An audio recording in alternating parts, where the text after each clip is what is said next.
Jean-Claude Perrault, bonjour, vous êtes vice-président d'Adapt Service. Pouvez-vous nous présenter cette enseigne et nous dire pourquoi vous avez fait le choix des services à la personne?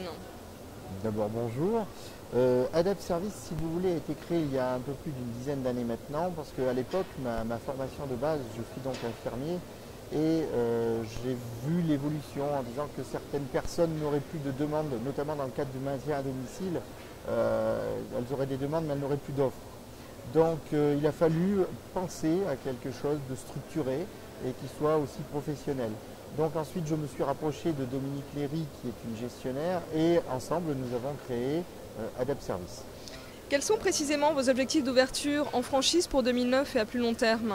Alors en 2009 nous avons l'intention d'ouvrir à peu près une dizaine de franchisés. Il faut rester modeste parce que nous sommes toujours très sélectifs dans le choix de nos franchisés.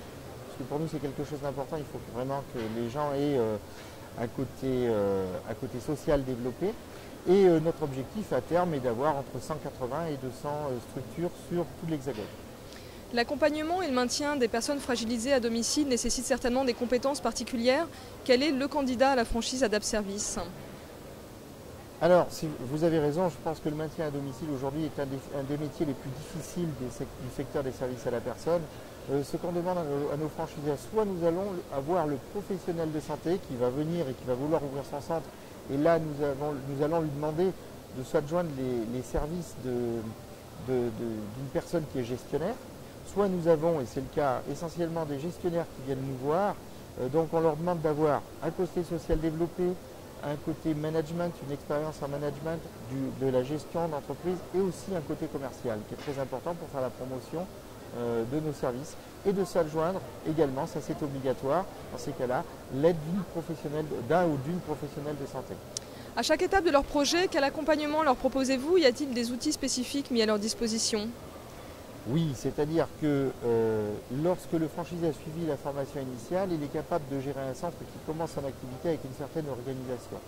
Et notre rôle à nous, entre autres, c'est de lui apporter une animation régulière pour pouvoir modifier toute son organisation en fonction de l'évolution de sa structure. C'est-à-dire qu'à un moment donné, nous allons dire maintenant vous êtes à tel niveau, il faut créer tel poste, faire comme ça, voilà le profil de poste recherché, voilà les fonctions que la personne va occuper, voilà quelles vont être ses missions.